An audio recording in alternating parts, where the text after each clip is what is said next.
강권하시는 부르심. 만일 복음을 전하지 아니하면 내게 화가 있을 것이로다. 고린도전서 9장 16절.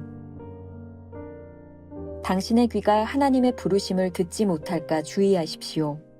구원을 얻은 모든 주의 백성들은 자신이 구원받은 사실을 전하도록 부르심을 받았습니다. 그러나 이 부르심은 복음 선포의 부르심과 다릅니다.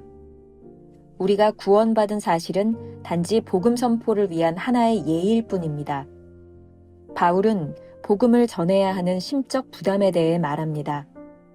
위의 내용은 구원을 위해 하나님을 만나려는 영혼들에게는 해당되지 않습니다. 이 세상에서 구원을 받는 것보다 더 쉬운 일은 없습니다. 구원이란 하나님의 주권적인 일이기 때문입니다.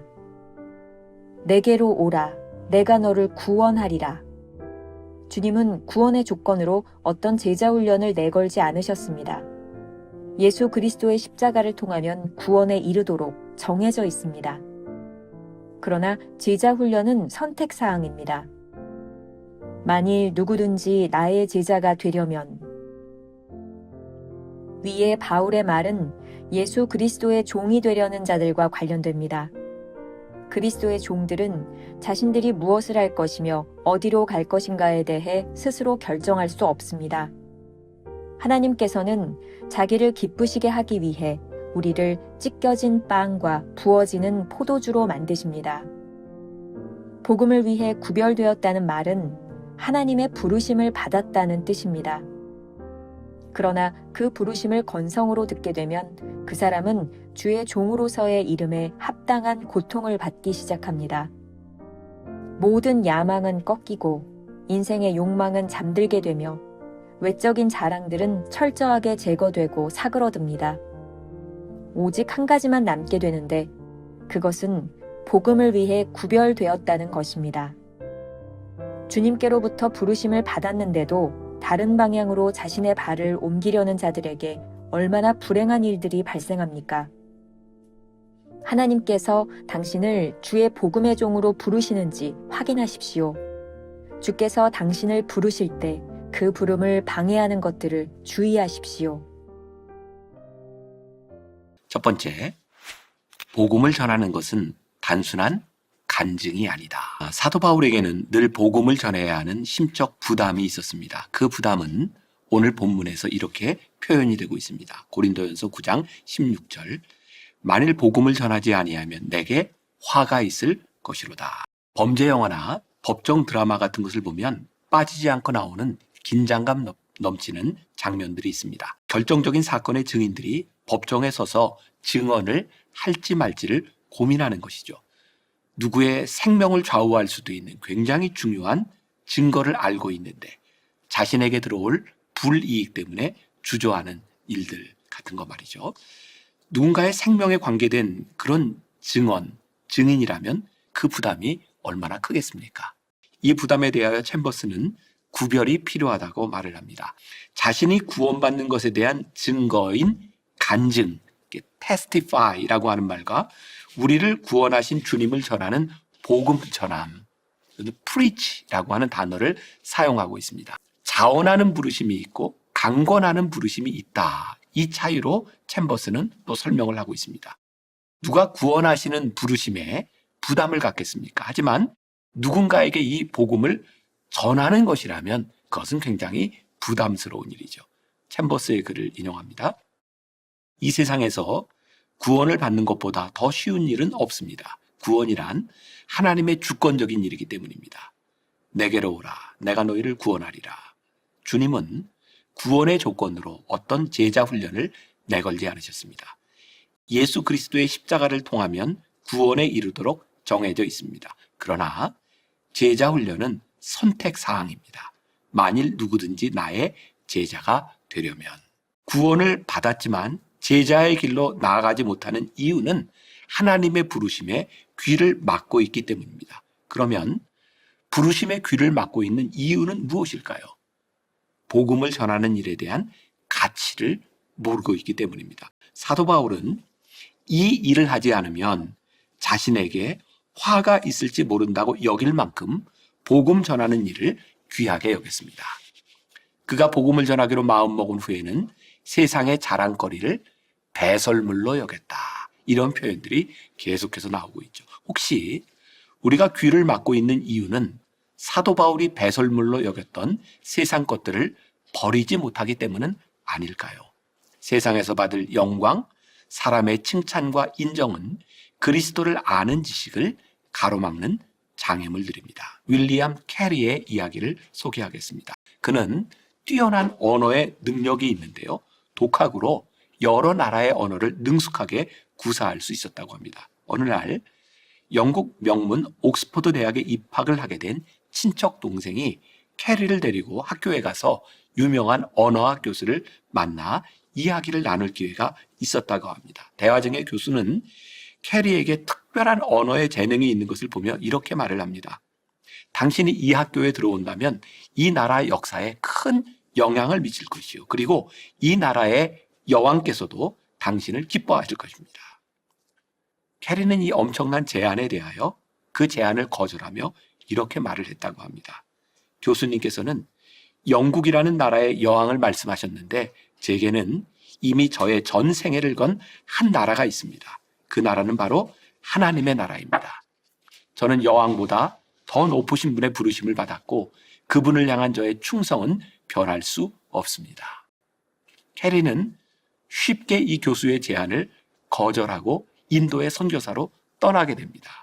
세상의 것을 배설물로 여기지 않으면 하나님의 부르심을 따라 살 수 없습니다. 두 번째 주제, 부르심에 합당한 자가 되는 것. 사람에게 인정받는 것을 배설물로 여기지 못하니 부르심이 귀에 들리지 않고 공허한 것입니다.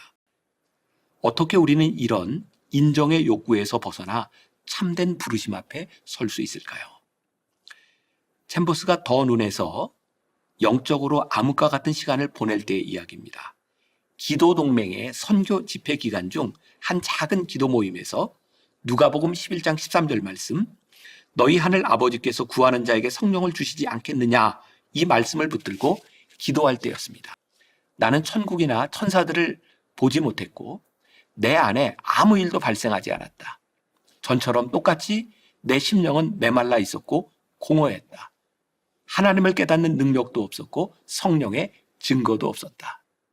바로 이런 영적으로 척박한 상태 가운데서 챔버스는 그 집회에서 말씀을 전해달라는 부탁을 받습니다. 그 말씀을 전하고 난 후에 40명의 영혼이 제단으로 나와왔습니다. 그는 깜짝 놀라서 영적 스승이었던 맥그리거에게 달려가 이 상황을 이야기합니다. 자네가 예수님의 말씀에 근거해서 성령의 은사를 구했다는 사실을 기억하지 않는가? 주께서 내게 능력을 받고 라고 말씀하셨지. 지금 발생한 그 일은 위로부터 내려온 능력 때문이네. 나는 스스로 내 마음대로 부릴 수 있는 능력을 원했다는 사실을 깨달았어. 나는 자 봐라. 나의 모든 것을 제단 앞에 드렸더니 내가 이런 능력을 얻었다라고 말하고 싶었던 것이다. 사도 바울의 진정한 부르심이 그리스도의 종이 되는 것과 연관이 있다고 말합니다. 종은 자신이 무엇을 하고 어디로 갈지에 대해 스스로 결정하지 않습니다. 챔버스가 경험했던 것처럼 육신의 자랑거리를 버리지 못하는 한 주님께 순종하는 종의 모습을 가지지 못합니다. 종되지 못하면 자꾸 하나님과 협상하려고 합니다. 이만큼 내가 내놓았으니 이만큼 인정받아야 되겠다는 생각들 말입니다. 또한 주님을 따라간다고 하면서 우리의 방식을 고집하게 됩니다. 택함받은 종이 되었다는 것은 주인이 원하는 대로 행하게 되는 상태입니다. 오늘 묵상을 통해 챔버스는 이렇게 표현합니다. 하나님께서는 자기를 기쁘시게 하기 위해 우리를 찢겨진 빵과 부어지는 포도주로 만드십니다. 복음을 위해 구별되었다는 것은 모든 야망은 꺾이고 인생의 욕망은 잠들게 되며 외적인 자랑들은 철저하게 제거되고 사그러지는 상태입니다. 여기에서 우리는 진정한 부르심의 상태에 이르게 됩니다. 그런데 이런 부르심을 받은 우리가 이 부르심을 건성으로 듣는다면 얼마나 많은 고통을 받게 되겠습니까? 오늘 본문에서 사도 바울은 그와 같은 상태를 화라고 말하고 있습니다. 이제 우리가 기억해야 되는 것이 있습니다. 챔버스의 글입니다. 주님께로부터 부르심을 받았는데도 다른 방향으로 자신의 발을 옮기려는 자들에게 얼마나 불행한 일들이 발생합니까? 하나님께서 우리를 주의 복음의 종으로 부르시는지 확인하십시오. 주께서 당신을 부르실 때 그 부름을 방해하는 것들을 주의하십시오.